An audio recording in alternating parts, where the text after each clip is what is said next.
on this computer. And they're all here. All right. So welcome to the Tech for Good Southwest Florida meetup in October. Our topic is volunteer management and tools. And I'm so happy to have a wonderful expert here, is Julia Vallera, and she has written the report on recruiting tools and volunteer management. I didn't get this right. Hang on. It's the it's recruiting nonprofit volunteers, the landscape of platforms and services. And I think that is a wonderful topic. And I read the report, and what we're going to have tonight is a conversation with Julia, what she learned and what she can tell us and answer your questions. So what I would like to do first is go around the room and hear your name and your organization and what your volunteer program's biggest challenge is. And if you are not an organization, but what do you see, what other organizations' volunteer programs' biggest challenges are? So my name is Birgit Polly-Haag. I'm a web developer and community organizer, and with N10 as a volunteer to co-organize local N10 in Southwest Florida. I have a web development company, and I also run an organization called MPTech Projects, where we take on technology projects, write a blog, we had a podcast. I'm trying to revive it. We also help nonprofits with their WordPress websites and hosting. So who wants to go next? Donna? Oh, yeah. So it's Donna, Bernice, Sven, and Janine. And then I'll go next. Yes. I am retired and doing some consulting work, mostly grant writing, some strategic, working with nonprofits, strategic planning, worked with nonprofits forever. And just from my experience, the hardest thing for nonprofits to do is to keep track of not only who their volunteers are, but the hours they work, because I don't think they realize that those hours have value to them, especially when you're grant writing. They are part of the, God, I can't think of the word. It's been a long, hectic day. They are part, you use them. God, what's the word I'm trying to think of? It'll come to me. But at any rate, just keeping track of those hours, their value to it. You can use them, especially in grant writing, because a lot of foundations look at that. If you're well organized, one client I work with right now, they have over 50 volunteers on a continuing basis. And there is, I think it's like $18 or $19 an hour now. I'm not sure what the value at the government level is for grant writers, but it can match is what I'm trying to think of. Yeah, the match, volunteer match, yeah. It can work as match for anything, any kind of. So that's my biggest thing, is just keeping track of who they are and how many hours they work and blah, blah. So. Okay. But did I say when? Hi. Hi. When is what I use when I join Zooms, where I don't necessarily want to put my full name out there, but I am Wendy Rydell. I'm with the Collier County League of Women Voters chapter. And we this year undertook a major project that started out with what we were calling the BOSS project, which was the back office system support with the intention of upgrading the member management software that we had on our website. And ultimately, we chose to go a somewhat different path, and we have signed up with a company called Club Express, which is a member management software that also supports the organization's websites. And they have established a relationship actually with the National League of Women Voters which is providing advantageous pricing for the local chapters. But more than that, it promises better integration of our member database locally with the national and state So leagues. what would you see as your biggest challenge now? Well, in terms of volunteer management, I think it's what we've just heard, that, the first challenge is getting our volunteers to actually record their hours somewhere. Um, people in our kind of organization just feel they're giving back to the community, and they don't really think of it in terms of the value that it can convey in cases like grant writing or other places where people want to know how much support the membership actually provides. Um, So it's also, yeah, I'm of sorry. Yeah, go ahead. also, of course, just keeping track of who's volunteered for which activities. I mean, this year, our voter services committee has gone so far above and beyond anything I've ever seen from our local league that it's just totally phenomenal. I mean, they've been working on uh, getting people to complete the census, to register to vote, to request vote by mail ballots. They've had uh, outreach into the minority communities, so that, which has involved translations of forms and reports and articles and so forth. So, just keeping track of who's doing what is probably a big challenge for the chair of that committee. Yeah. Also, how many people actually served, right? Yes, of course. Yeah, Yeah, it's the next thing. Yeah. and I think we should now have a tool to use. The question is, how effectively we will be able to use it, which will again depend on people recognizing that they need to check in when they are doing that work, and it There's a needs. lot of leadership work to be done. Yeah. Yeah, yeah. Yeah. Yeah. All right. Thank you for the insight, Bernice. Well, first I have to say thank you to Wendy, because I'm on Collier 2020, and you all have done such great work helping us get the word out about filling out the census. Great stuff. And I just printed out all of your League of Women Voters and plastered it all over the office. So thumbs up to you and your organization.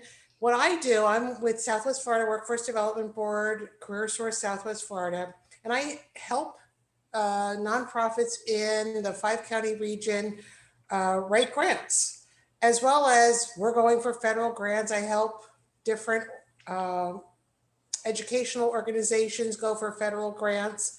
So I mine statistics and data, and in-kind is one of the hardest things to do matching with. Sometimes you feel like you're fibbing, but volunteer hours are so crucial.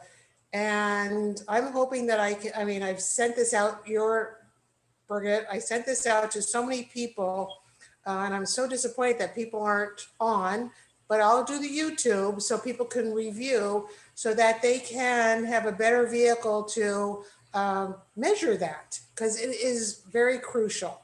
So anyway, thanks so much. You're welcome. So do you agree with Donna and Wen that that's the biggest challenge, to record the hours of the volunteers? Absolutely. People don't know how valuable they are when they're delivering something, or they're calling or doing whatever, 1 hour here, 1 hour there, whether it's, right now with COVID, reaching out to a senior, or all the different things that people are doing from home. And they don't understand the value of that. And they just think, well, I'm being a nice person, I'm talking for an hour with a senior from 10 to 11, and do not realize that 1 hour is worth 20 some dollars. And if there's 100 of them, and it's every day for since March, the match is phenomenal. So anyway, we all need to do better record keeping, me included. But it's nice to have better avenues to do that. And I'm looking forward to sharing this with all the people I work with. All right. Well, thank you, Bernice. Next up, Anne, I think. Hello, my name is Anne, Anne Katzif. I'm a web designer and front-end developer, and a lot of my clients are nonprofits. And sometimes I feel so blessed because they are the nicest clients. They really are. They just do some of the smallest gestures just make your day, you know. And they listen to me, you know. It's Why would they do that? Yeah. Sorry. Oh, thank you. You know, and they just respond, and you know. So why would they listen to me? I don't know. Yeah, it's kind of my smart ass just came out. Of course, I listen to you. So I think, you know, I come at this this evening's program from two angles. One is from the perspective of my clients, who I think one of their challenges is to find volunteers and retain them and put them into interesting roles that might help retain them. And then make it easy for them to return, to continue doing it. So I guess those are that's like 4 points and rolled into one. Well, yeah.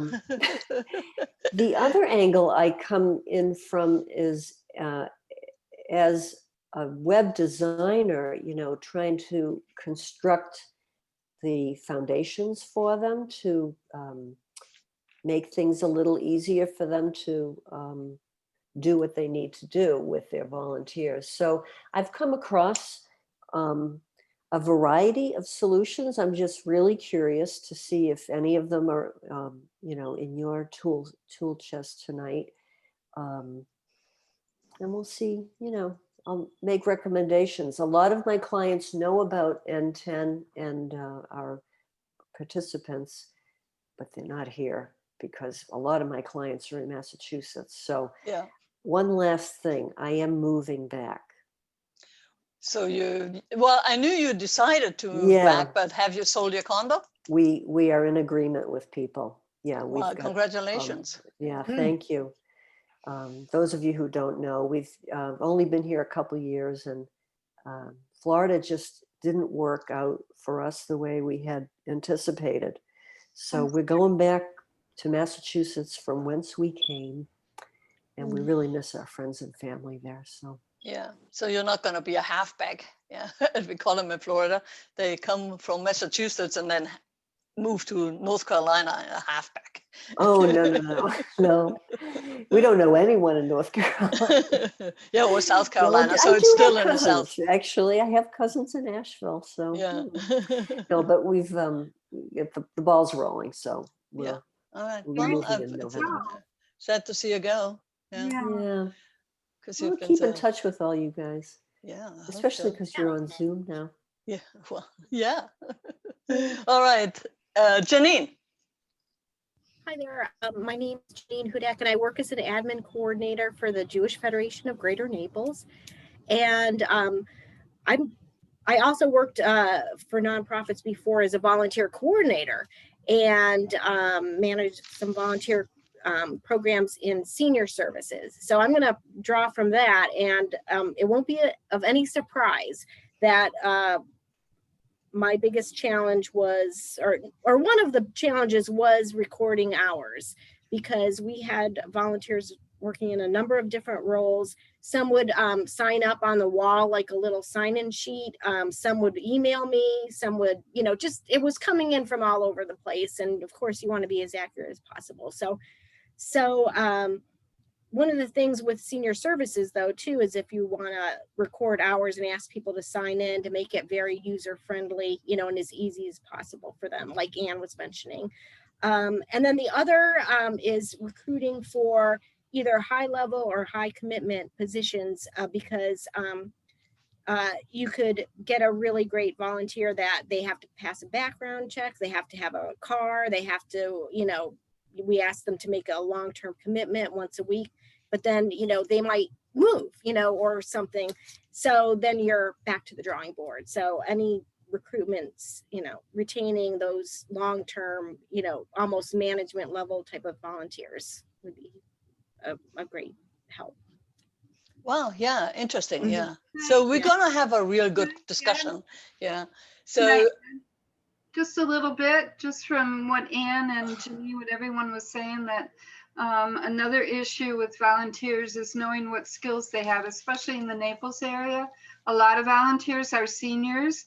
Some of them are retired accountants, retired lawyers. I mean, they are retired professionals, and they may not be willing to bring their skills to the table, but you should be aware of that, just so they may be an outstanding board member. They may work out to be an outstanding board member for your nonprofit.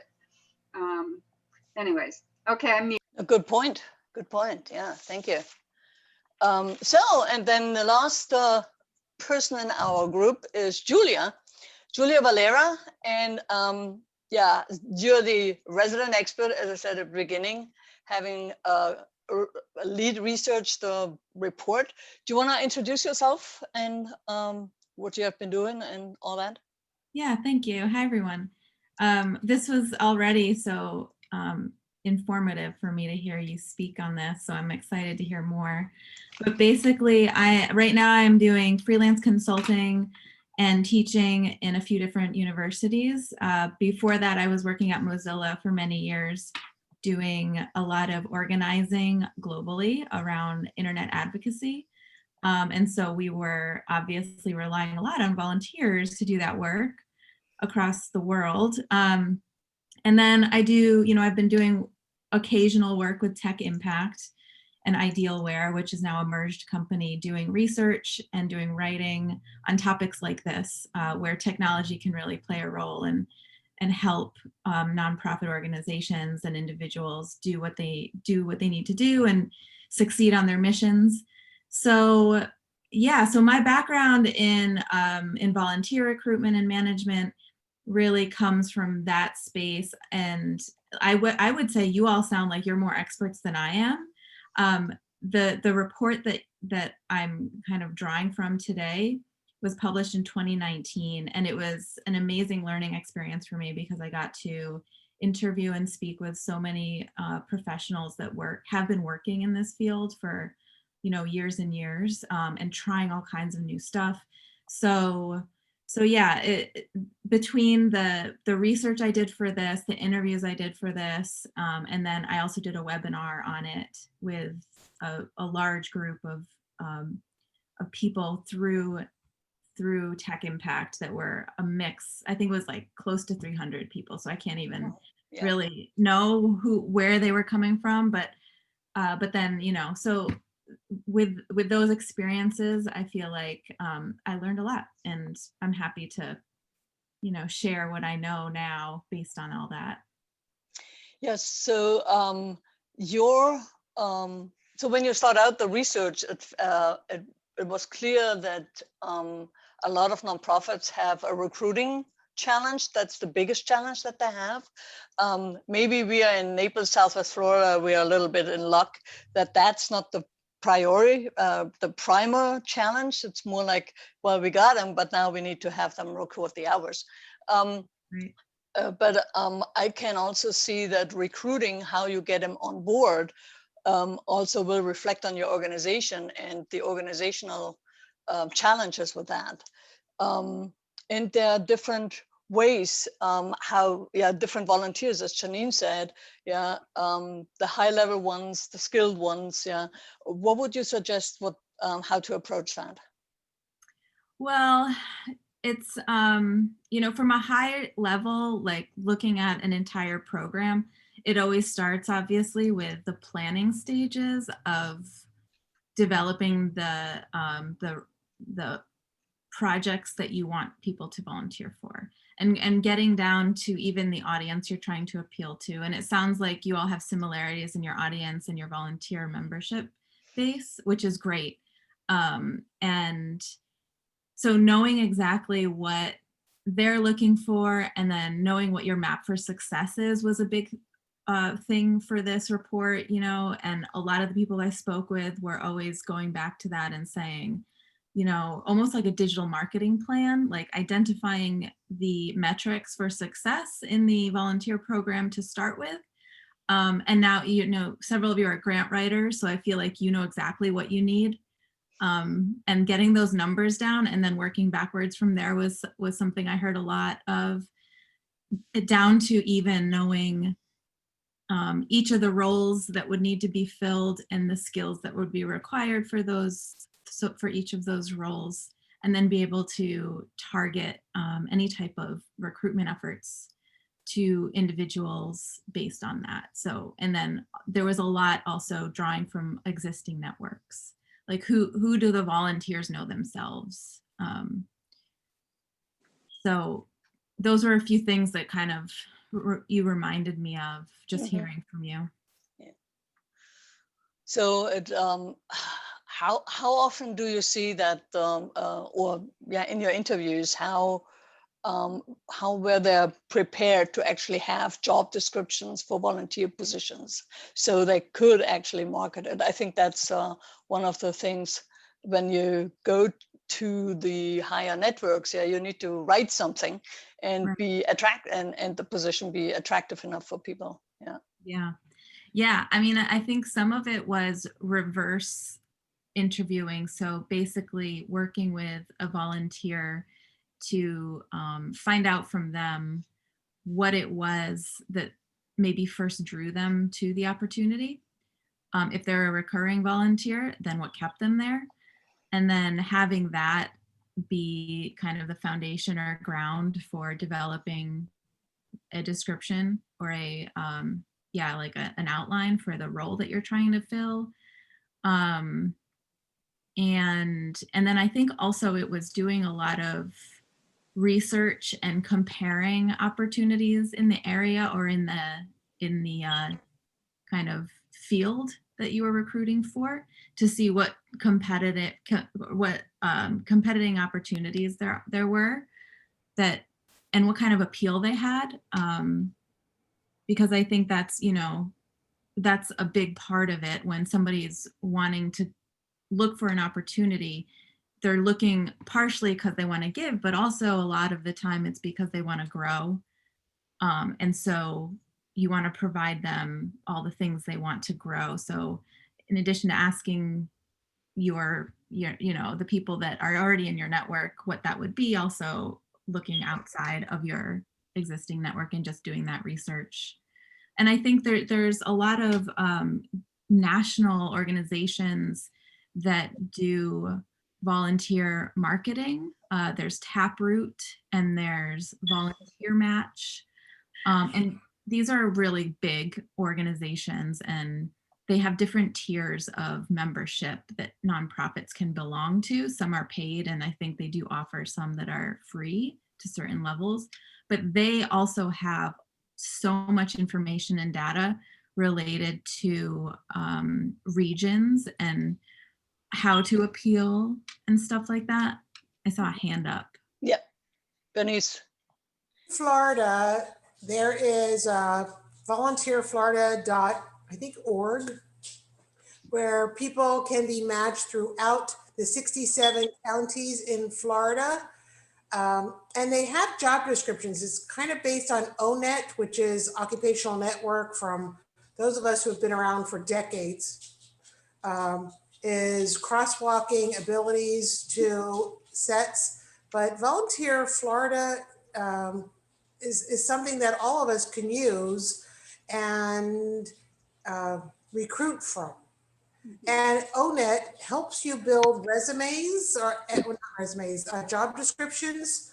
So if anybody needs anything, I'm just beakertavage@hotmail.com. If you can't do that, so you see Bernice, but I can help you do those job descriptions. But in Florida, I don't know where you are, hon, we have a whole system that was set up, I think 12, 15 years ago, so that all 67 counties have a database of where you can volunteer. And that's all. I'm going to sign off and unmute or mute. Well, before you go, Okay, what? do you have any experience with volunteer Collier? Well, that is like a drop down from Florida, Volunteer Florida. Then all 67 counties then have their Volunteer Collier, Volunteer Lee, Volunteer Henry. So it's this whole system that is top down to trickle down system for volunteers.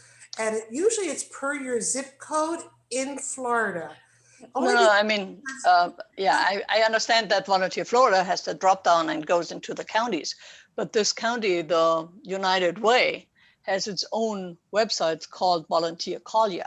Yeah, 211 or is it 411? I'm No, sorry. it's Volunteer Collier. It's a total different program.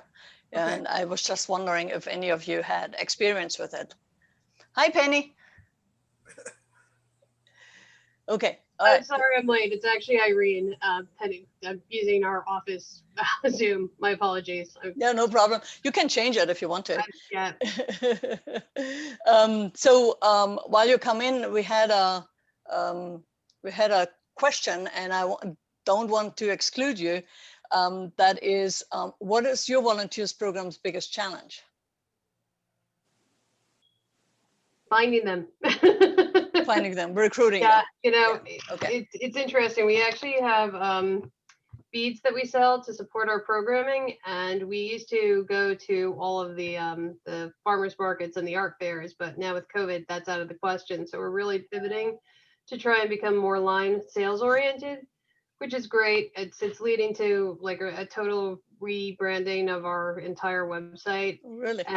So hopefully we're going to end up rolling something out pretty soon. But in the meantime, because of COVID and because we're in Naples and because our volunteers tend to work in a closer space, we've just not been able to get anyone. And a lot of our volunteers who are seasonal haven't come down and aren't planning on coming down until next year. So Right. really, What is your organization?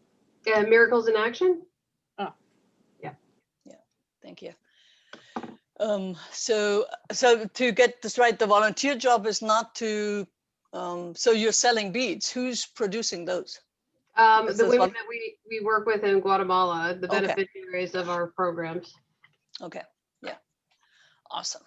Yeah, all right, okay. So we were at the national level volunteer match. Volunteer Florida is a good site. Volunteer Collier also has, it's actually volunteercollier.com with the current United Way, where you also can put in jobs and all that. There are other, a question for Julia, are there any kind of vertical volunteer networks that you can, so if you want somebody for technology or somebody for community organizing, do you have any experience with that? So the Taproot and Volunteer Match and those orgs, they do categorize and have, when you post your job or your volunteer opportunities on there, you can actually specify what types of volunteers you want. So somebody that has previous executive director skills versus someone that has like web development skills. But there are also some pro bono programs that happen through software companies and other types of tech companies. And I don't have, you know, the statewide information for you, but during this research, I did speak with several people that worked in the services, the services section of these companies that were like, we want to give benefits to our employees that provide them opportunities to volunteer, but they don't often know where to find them. So they'll do things like just leave it up to the employees to find their own opportunities. But I learned that it doesn't hurt to ask, I guess. So you could, you know, thinking about the skill you need filled or the thing you're lacking in your volunteer base, finding a company that actually like knows how to do that well, knowing that their employees are likely going to be experts in that, and then pitching to them or giving them a call and saying, do you do any volunteer benefits with your employee benefits package and all that? Mhm. Yeah. Yeah, in your report, you actually mentioned the Oracle's NetSuite social impact services. And then another one was the Taproot and the VMware, which is networking company. They also have some services for technology. Yeah. And yeah. I spoke to someone at Barclays Bank as well. So yeah, and you wouldn't even maybe think of a bank or a Yeah, right. financial institution as a place that could help you. But yeah, more the people from the corporate end of things, I was really surprised because they were more than willing to be there and work with organizations to figure out some way to help. Who would Interesting. recommend, within an organization, who would you start with as a point of contact for that? That's a really good question. There's the people that I spoke with tended to be from I'm trying to get the name right. I want to say like social impact services or the social impact department. A lot of corporations by law have to have an entity built in that is working towards some social benefit. And so there's usually a small team or, a director or somebody that's managing that. And they're tied closely with the benefits or like the HR and employee benefits programs. Yeah. Community outreach too. If you check out their website, often they'll have a link or a page for community outreach. And they will talk about that they encourage their employees to volunteer or they give money or whatever. Yeah, I just shared 2 links out of the report. There was the one for NetSuite, which is the portal for social impact. And they were acquired by Oracle, I think 2 years ago in that space. And they provide software services and technology implementations. And then the other one is VMware Company Foundation. But I think there are a lot of companies out there who offer that. I think it would be really good to actually research that a bit more and kind of have a directory or something like that. Yeah, and I'm just looking here, and the person from Barclays, for example, was the head of community relations / citizenship. Yeah. I mean, looking on a website, it would be something like community relations, community outreach, something of that sort. And fall back on HR if you don't find something like that. Yeah. Yes, Bernice. NCH, and I know that someone in HR is going to hate me, but they do it as a community outreach, and they have had, as part of our healthcare initiative, we had a huge fair as to what social service agencies were close to people's homes within zip codes that people might feel comfortable volunteering with. And they call it community or strategic planning, community strategic planning.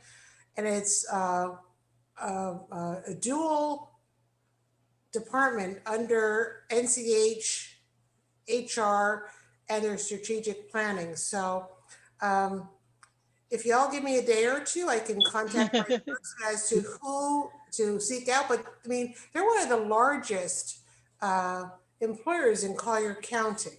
Mm-hmm. All the other, whether it was, assisted living, even though they're healthcare providers and social workers, they still want to connect with their zip code area. And that was part of getting people who are younger people, now that I'm in my 60s, younger people, to feel comfortable when they move down and are professionals to find things to volunteer with within their zip code. So we did that a few years ago. So that might be helpful. If you give me a day or two, I'll try and find out that information. Yeah, that would be great. Yeah, and they are specialized. So I see in that list also specialized volunteer recruitment networks like GIS Core or All for Good, Point of Light. Can you tell us a little bit more about that, Julia? With them. Yeah. So there were, now this was like a year ago that I wrote this, so I'm going to do my best to remember everything. But those two in particular, like GIS Core was focused on global initiatives related to geomapping, if I recall correctly. But what was interesting about that was because they had such a big global reach, they had a large database of volunteers kind of ready to go that were maybe not working or doing anything at the time. And the website that they had was interesting because you could search regionally for people that were available. And I believe they also had some staff available to help make connections. And then Point of Light was similar from my recollection in that it was a global network of volunteers that you could basically search regionally and see who might be in your area. And I think they had even partnered with some like super hyper local organizations to do some mapping, some volunteer mapping. Yeah, so the GIS Core, that's for mapping projects. Yeah, so if you are, I would say, or working with a nonprofit that is in Florida, is kind of wants to map all the canoe ramps or something like that, or canoe trails that, yeah, and you need a volunteer for that because you don't have any locally. Yeah, that might be something. Or another mapping would be erosion of beach or something like that. That needs to be documented. The Point of Light, if I understood this correctly, is that it's actually pulling in from other sources the descriptions there and the opportunities, like from Idealist, from AARP, and then United Way, and some other volunteer databases in the world. It's globally, but it's kind of, yeah, you can drill down into the local one, and that is certainly will save you a few clicks around the interwebs when you go there, because they're updated from their sources. Yeah, and people go to Points of Light to look for opportunities as well. Yeah. Because they also want to save some clicks. They not go to 15 different volunteer opportunity sites. Yeah.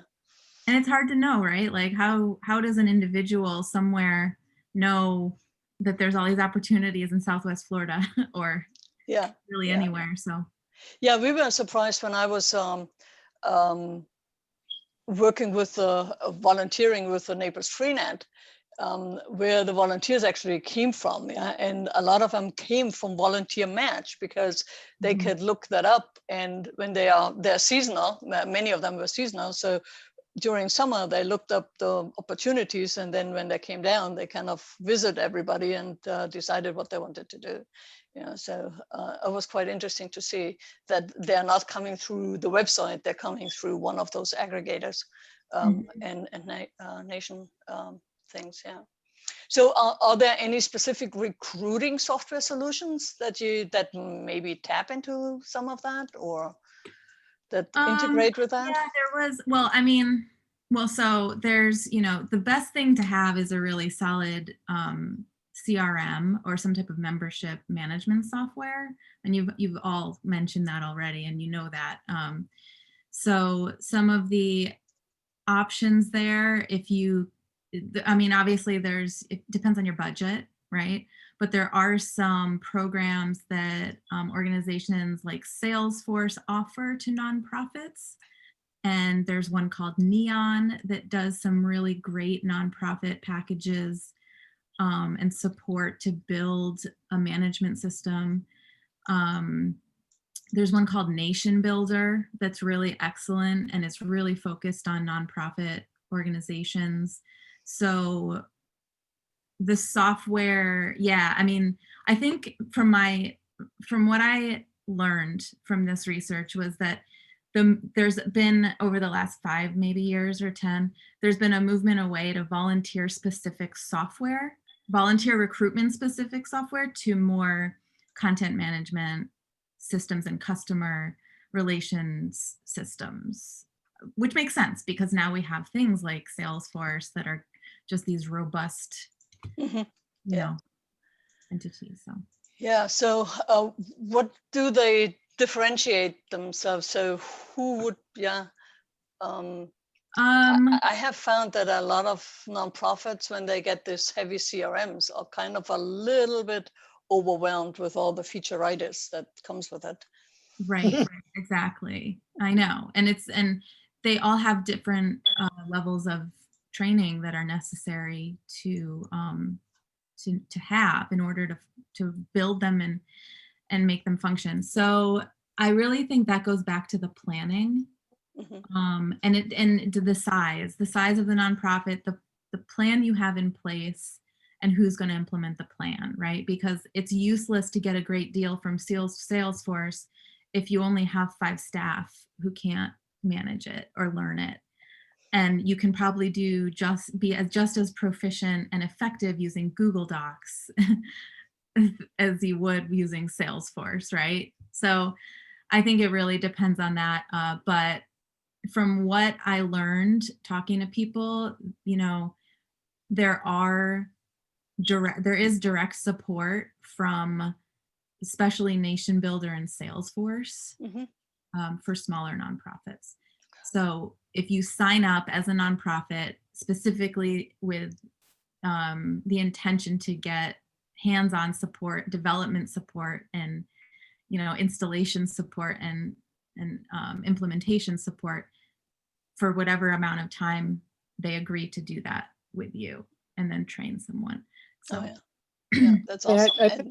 I think the challenge for many of us in nonprofits is that the people who have to manage those software platforms are themselves volunteers.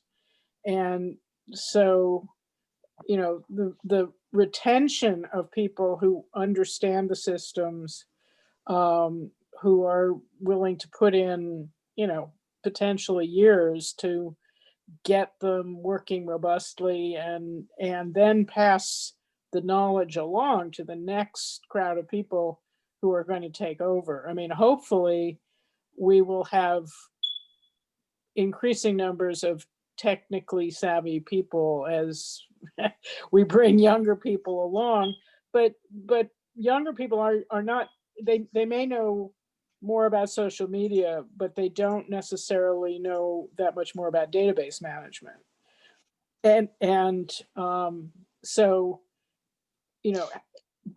settling on a system where there is good technical support from the vendor, I think is probably one of the critical things to focus on. Yeah, that makes total sense. And it's a full-time job potentially, so an hour a week from a young person isn't going to cut it. Right. No. I also can see that with the additional increased need on going online and having a robust system, that partnering with a technology company is probably necessary to have the continuation of things. Yeah, like if you have a volunteer doing the website, the volunteer goes and the next volunteer comes, has no clue what that person did, and then decides, okay, this is my volunteer job. I do what I want. I kind of trash the website and then go to another one and build that up. So the organization can actually not grow after that. Yeah, it's kind of, it's going back to starting from scratch. And with having more online forums on the website, it's certainly important that the person is in the organization knows exactly what it needs and what the technology can do. Yeah, so we did a forum for volunteers there were also cricket players. And then those people on the call that know me knows that my husband was involved playing cricket. And we put together an online form where people can sign the waivers. Yeah. So if you play cricket, that's dangerous. There's a bat involved, right? And a ball involved, that's pretty hard. So you need to make sure that the insurance is not exorbitant, and you need the waivers from your players before they can play, not only your own club members, but also the guest members. Yeah. So we kind of, we thought this through and put a form online where, and have QR codes around the cricket pitch where people can with their mobile phone, scan the QR code, go to the form, fill it out, sign it on their phone, yeah, and then that goes into the website storage, but it also creates a row on an Excel spreadsheet or a Google Doc sheet. And then with that row, that spreadsheet is then shared with the day manager who is kind of organizing the whole game day, and with the president who needs to keep his paperwork all matched up. Yeah. So, and you would not want them to log into the CRM and do all the searches. Yeah. If you can limit that to this one particular thing. Of course, you can then import the Excel or the Google Sheet CSV into the CRM, so all the data is there for the historic purposes. Yeah, but for the whole process, you don't need the CRM. You could do it through the website and then say, okay, we need the Google Sheet kind of fill up, and then we need to do the whole thing next year again. But nothing needs to change from that. Yeah. But I was really surprised how many pieces need to come together to actually make this work and sound simple enough for people to interface with that. Yeah. And the technology knowledge in the organization needs to definitely be kind of beefed up on that. Yeah. So how to do Google Docs and Google Sheets and the mail merge with those two. Yeah. It's kind of a must given for someone who interacts with be it volunteers or donors or anything, yeah, even if it's a volunteer board. Yeah. So that's some of the skills that need to be probably in the description, so people can organize themselves and then kind of keep the history going, or that one process, not, oh, we did this 2 years and then in third year everybody kind of leaves and then I don't know how to do this. Well, let me print this out and we were back to paper, right? Can't have that. It's kind of, well, some have that. That brings up with a lot of nonprofits.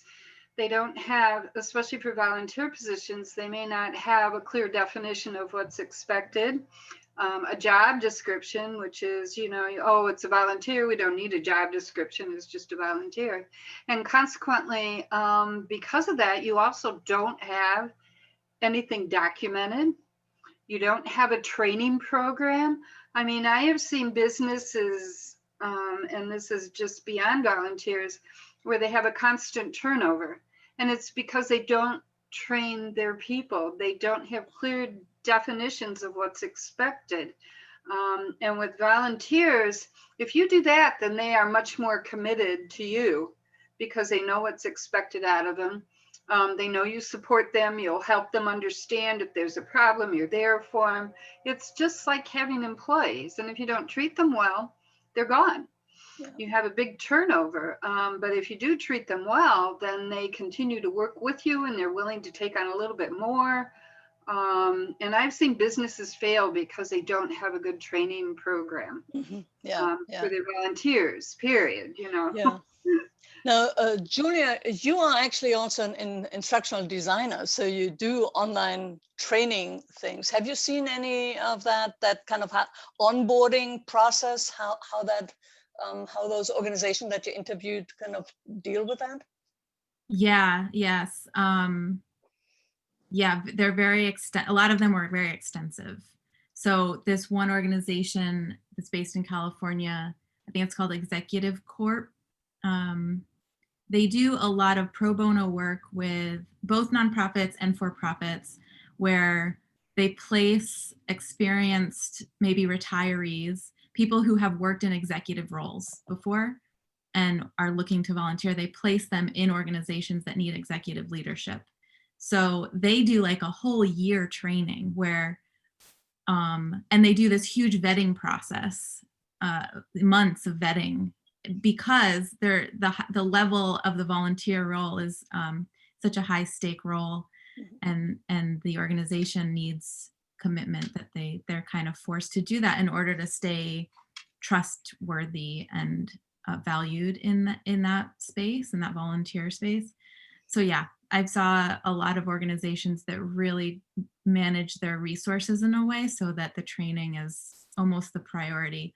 And somebody mentioned, a background check and, a vetting process. And that came up a lot too, which is, that was a huge, important and necessary step to finding volunteers with a lot of these organizations.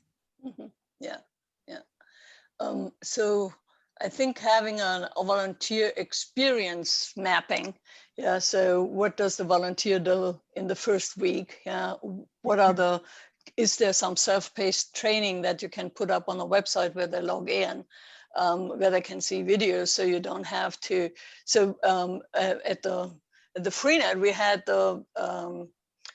also that someone who wanted to be on a help desk. We had some processes that were in big binders, written down and all that, but you still needed to walk through with them, because it's the old mantra, if reading would help, there wouldn't be universities attached to libraries.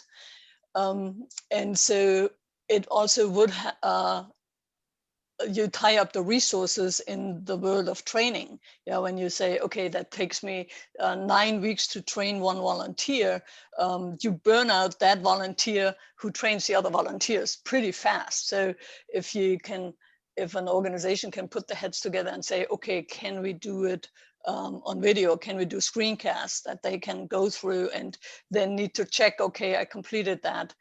Yes, Denise. I work with and just helping recently an organization that does little YouTube, I'm going to say 5 to 8 minutes, little training. Here's how you do your timesheet. Here's how you contact or do outreach. Here's how, and they are really cute little videos.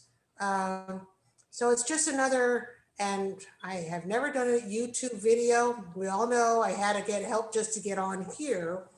But seeing those and then downloading them and sending them off when we wrote a grant, I mean, they were the best 5 minutes and entertaining, and, people who are our age explaining how to do something, because we all are in Florida except for Julia.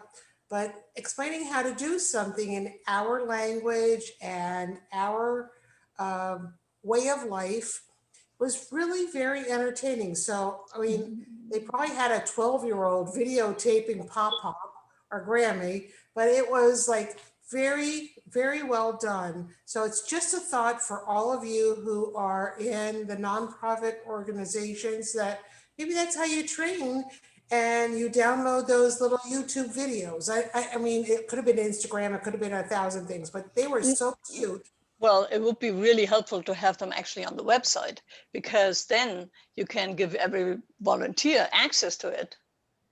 And not outside people can also see them and then go through it and have a little, there's some plugins out there for WordPress that are just small learning management systems. That you can kind of trigger some badges and you can make it really fun also in competition. And that's where the volunteer hours part comes in. How do I get to report them? Well, one of the things is to have a leaderboard. Because all of a sudden it's a competition, it's a game. So I need to record them. of course, yeah, you also need to kind of make sure that there's no cheating going on, but that's just an example. Yeah. And but I also know that when you have these training material, it doesn't have to be a video, but it's obviously helpful, especially when it's connected with technology. What you do is you secure that the knowledge that's in your organization is written down and it's on the record, and people can self-pace. So if a volunteer has a question, they need to find someone right now, yeah, but they could also go on the website and say, okay, I found that here. And I can go through that 8 minutes or 5 minutes video, and then I know it and can then ask those that are a little bit less less consistent with volunteer hours. Yeah, that person can be, yeah, so why didn't you put it in there? So I record the hours, can I record yours too, kind of thing. Yeah, so there is a consistency in the organization, and and it also, yeah, so that's, yeah, Donna, sorry. Thank you. Yeah, I like Bernice's raise your hand. I was thinking too that is really a good way to kind of facilitate your volunteers to understand what your mission is, because they may be just looking at, oh, I want to work with kids. You know, well, good, you want to work with kids, but this is our mission. This is how we work with kids and why we work with kids. And a lot of times with volunteers, I talked to a guy one time, an executive director of a nonprofit organization, and everyone on his board had worked at least a year as a volunteer in his organization. So that by the time, first of all, it's vetting them. Mhm. And second of all, by the time they get there, they have the hands-on experience to actually be making decisions based on that, rather than, or their experience, their hands-on experience, rather than just the ideology. So that is a great way, Bernice, to also work with getting your mission across and containing it. This is our box, you know, and we have to stay focused. Nonprofits do not have the money or the staff to be all over the place. So it's, yeah. I mean, what the league here locally has done, we're about 350 members, but it's probably less than half of that are fully active members. I mean, our monthly luncheons, when we could actually have luncheons, we were getting about 100 people, which it was probably 80% members and 20% guests. But we have had a PowerPoint basically called League 101 that we Right. present several times, usually during season. And that basically explains the League of Women Voters, because it's very important for our members, but more particularly for our volunteers who are out in the community, to understand what nonpartisanship means in the context of the League. But a few years ago, the board, I think, was concerned about, and that League 101, we encourage every member to see that at least once, or, you know, possibly get a refresher every few years. But the board, I think, was concerned that we had the same old people volunteering or being volunteered for every leadership position. I mean, that was really the big problem. And so they developed a leadership development program, Oh, good. which Yeah. has, I think, 8 or 9 people in each year's class. Mm-hmm. We're on the second year now. And, you know, the idea is that these are people committed to the organization who ultimately will be committee chairs if they're not already in that role, but would be candidates as board members and leading various projects. So that's another way, you know, addressing Birgit's concern about burning out the trainer of the volunteers Right, who right. herself be a volunteer, by organizing this in classes. You're killing several birds with one stone, as it were. And on top of that, you develop, I think, a cohesion within that class. They will have spent several times per month with each other, attending in-person classes, or this year Zoom classes. And so there should be a camaraderie and a knowledge of what their strengths are and so on, that will benefit us going forward. Yeah, that's a really good point. Well, thank you for sharing that. I think it's also a very good recruiting tool to say we are not only want you to slave off for our organization and do the envelope stuffing and all this Right. work that needs to be done, but we also want you to grow. We want you to grow in leadership. We want you to grow in your positions. We want to grow maybe in public speaking. Yeah, if that's a part of it. Having those programs actually listed, and or at least tell the volunteers about it, that there is a kind of a funnel to leadership, yeah, so to speak. Right. Is certainly attractive. I'm not sure how that is with our age group kind of thing, yeah, where we probably had already executive experience and didn't like it and are glad we are retired. Yes. Well, yeah. but I think there are people who, think they are tired of that, but it turns out that if they're passionate about the mission of the organization, Mm-hmm. they want to go back to that on a part-time basis, Right, although, right. some of our presidents, I'm sure, don't realize how much of a full-time job that is when Right. they take it on. Well, especially in a volunteer organization, yeah. Yeah. Bernice, you wanted to say something, or you just said, "Oh, I'm back." Can you mute? Sorry, I'm so sorry. Well, and my thought is that if you get your volunteers to do 3 to 5 minutes on how to do something, and we all feel connected to who we are. I volunteer for several organizations, and it always feels good to see the website or the training modules or wherever you see that it's us, it's the faces of us. It's just a thought. Like I said, I need help to get back into here, but whether it's my we or my this or my that, I always need an 11-year-old to fix something.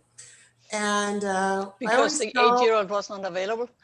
well, exactly, because they're not afraid of anything.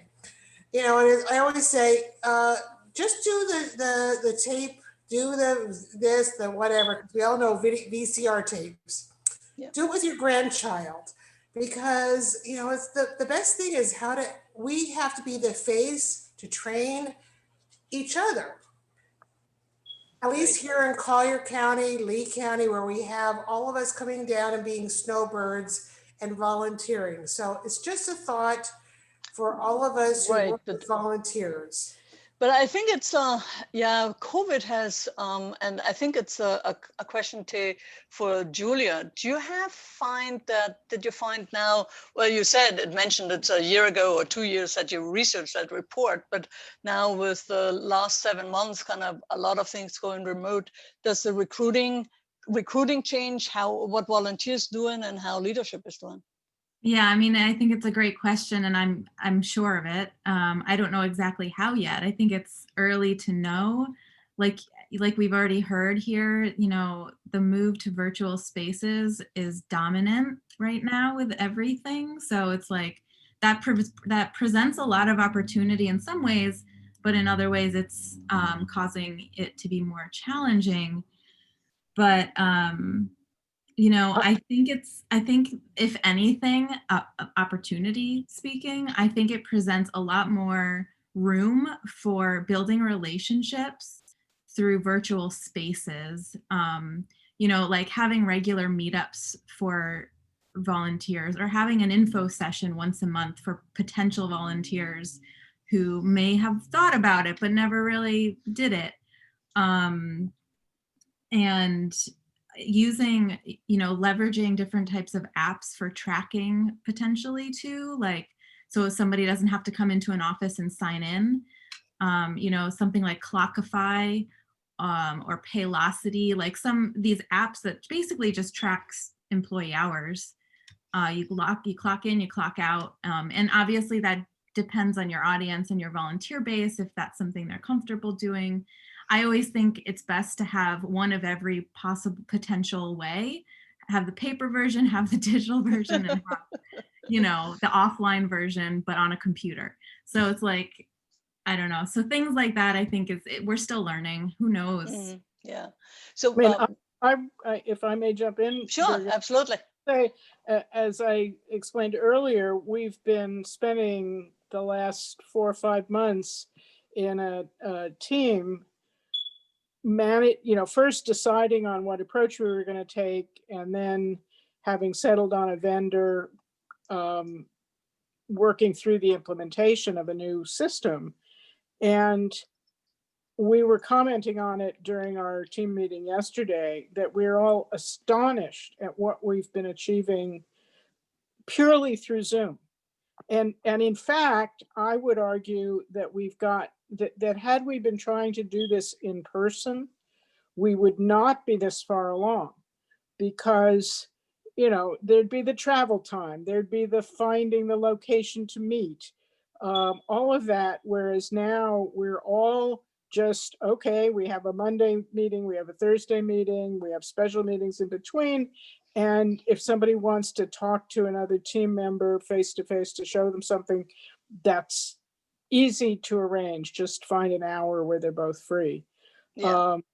And so, I mean, the technology has really facilitated the process, which we might not have turned to that technology if without the pandemic, Yeah, I can see that the technology skills around or the preparedness to actually work through the technology issues was much higher now than when you have in-person meetings. Yeah, so let's just get for a coffee and do that, or can you show me that on your computer, kind of thing, instead of screen sharing and show it to more than one person, or can you just do this for me? I don't know how to do this, but you're the tech person, kind of thing. And then but with the additional technology barriers that are kind of removed, it gives people also confidence to, well, now that I manage this, I also can go someplace else and do some technology thing. Yeah, so and might even find some happy place there. Been very fortunate that for whatever reason, and however it happened, the people who wound up on this team are remarkably well balanced in terms of the skills that we've brought to the effort. Some of them are technical skills, but others are institutional history knowledge, or financial requirements, security requirements, that sort of thing. So we were just very lucky that the right people stepped up to participate. Yeah, so I'm sorry that Irene left, because I could see that her organization going from farmers markets to farmers market, and then doing it all online, is definitely a jump that they probably are not going back on unless they have enough volunteers, but they have another avenue of income. Yeah, of course.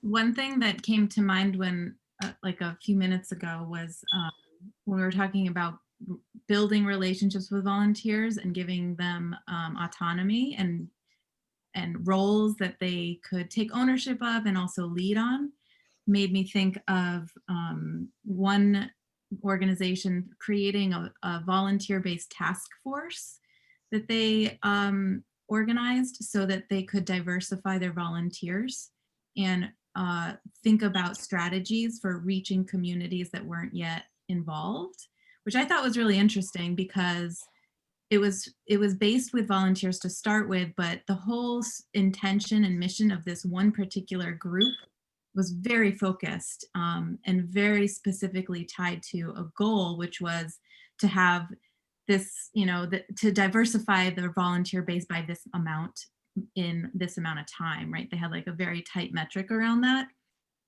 But I also think that the results were great. It was a success. They managed to do it. But I think part of that was probably because it was a goal. It was a time sensitive goal that the volunteers knew they had to get to. And once they got there, they knew they could finish and either move on to a different position or role or stop and take a break. So I think that was a nice model. Mm-hmm. Yeah, I think project-oriented clustering of volunteers and then get something done and then regroup again. I think it's also happening on some other organizations where I work on. I'm a volunteer for the WordPress community and for the documentation team, and there's a kind of a different vibe around it because you never met. It's all, and people are in India or in Africa or you kind of work together, and there's a lot of writing being done. So I have a new tool, it's called language-tool, and that does the not only the spell check, but also the grammar picks up on it. It's a free tool. So if anybody is looking for something that's not Grammarly, because it's open source. In the report we have, you also published a few additional resources, and one or two resources caught my eye, and because they use the word micro-volunteering. I was just about to bring that up. We are so in sync. I love it. Yeah, the whole preparing for this evening, it was kind of really, oh yeah, we can do that and that and that. Yeah, it's kind of on the same page. Yeah. Well, no, so micro-volunteering was something that came up quite often actually as a potential solution to recruitment issues, because basically what it is that you create roles that are super specific and short. So that it's, first of all, an easy entry point for someone who might not be able to commit or is hesitant to commit. And then it's also performance-based. So they finish the role, that small job, and then they can, walk away with that success as their contribution.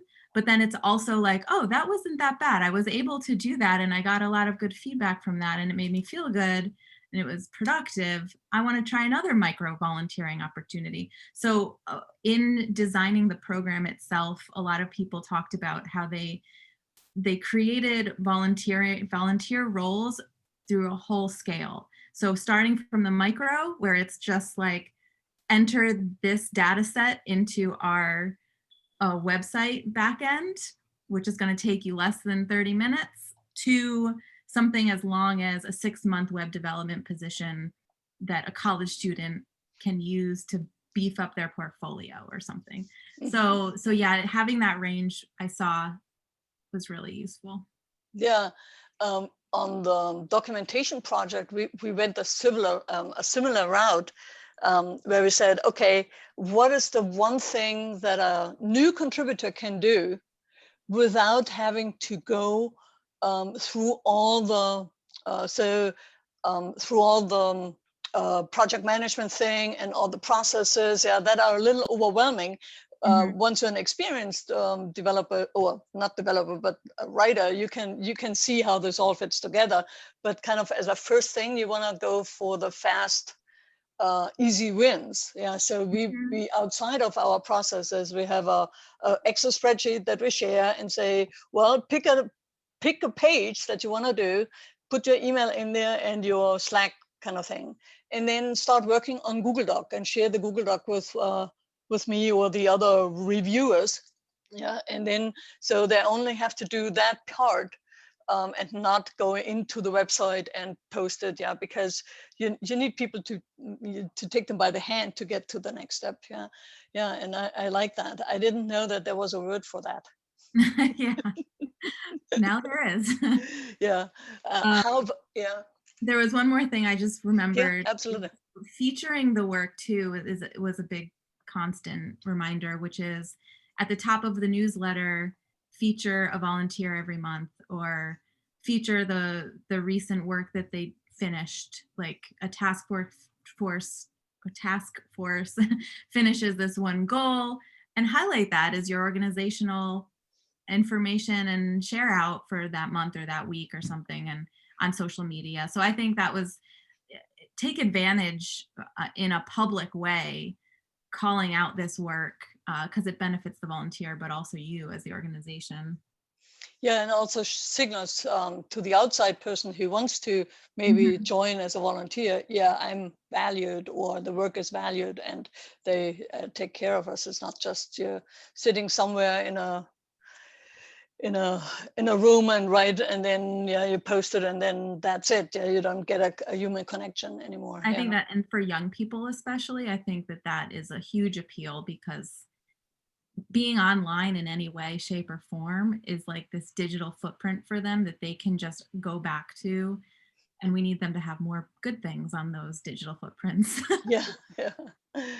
So we're coming up on 10 minutes to 7:30. So we're kind of coming to an end. I think that was a fabulous conversation. So what is it that you take from here? Just gonna go around the room and say, okay, what are you going to do next in terms of implementing some of the ideas? Or so who wants to start? I'll start. Actually, I find it very interesting, and I will share the information, especially once we get the video. But I don't do that anymore. And it was a great conversation. I like participating in it. And there are some really good stuff out there that can be very useful. Yeah, so what I plan to do is, with the video, I'm also sharing a resource document about the links that we shared here, but also single out the resources that are that were in the report. Yeah, to kind of give you additional reading material. It's kind of all encompassing, but you can pick and choose. But to have that with the video published on the event on the N10 site for our thing. Yeah. Anybody else has some final words or ideas that they're going to back to their nonprofits or work with them? Yeah, Jenny. I'd like to say some takeaway points would be planning ahead. The more planning, the better. And then the job descriptions, because once you have that, you can market, you get, the volunteers have better expectations, and that's a great point. And then the other is, shouting out publicly, on social media, who your volunteers are, accomplishments, or, a great photo in action is a great thing. I enjoy that when I'm surfing or when I'm catching up on things. I love seeing that too. Yeah. Julia, do you have any final words for us, or? Yeah. Keep up the good work, everyone. I learned a lot. I wish I talked to you before I wrote this report. But there is a webinar that goes along with it. So if you want to share that. Yeah, I will share again the link to the report, to the webinar, and to some of the links. And there was a resource list in the report, which I will pull in. And in between, there was one article that I found interesting. I didn't get to read it yet, but I have it still on my tab in the browser. Is what do young people expect from volunteering? Yeah, which is certainly something we need to kind of go back to when we were young. But the young people nowadays have a whole different a whole different opportunities lining up. Yeah, so there needs to be a language. There is a language barrier in some points, and also technology barrier there. Yeah, so thank you all for coming. We will have the session eval for you tomorrow, I guess, and the video, I'm gonna upload that tonight, or also tomorrow, depending on what dinner is now. Yeah, so thank you so much, Julia, for joining us and yeah, sharing all the good things that you know from your report and from your research. And yeah, I hope I see you then, people, here November 3rd. We have an interesting topic. Donna, it's your favorite. I Do you know what know. it was? No, it's something about. Can I do this myself, or do I need a professional? I need a professional. Yeah, I and question. that's a big question mark. Yeah, when do I have to hire a professional, or when can I learn it? Yeah, and yeah, it's the same thing with some micro volunteering and. That's November 3rd. We will be here. Also, we open up the Zoom again at 5:30, but we start the program at 6 o'clock. Are you going to prepare that in a production, Donna? Do you have time to kind of I think think about so. it? You and I should talk. Yeah, absolutely. Bat some ideas back and forth, and go from there. Yeah. All right. Well, it was good to see you. Pleasure, everyone. Be well. Yeah, wear a mask, be safe, wash your hands, and hold on. It's only 4 weeks. Yeah. Yeah. You take to the election. That's kind of the one thing. Yeah. Yep. The fingers crossed. And bye-bye. Good night. Okay. Bye-bye. Thank you, Bye. everybody. Thanks, Julia. Take care. Bye, Anne. Bye, Bye-bye. Janine. Bye, Bernice. Bye, Donna. Bye. Take care.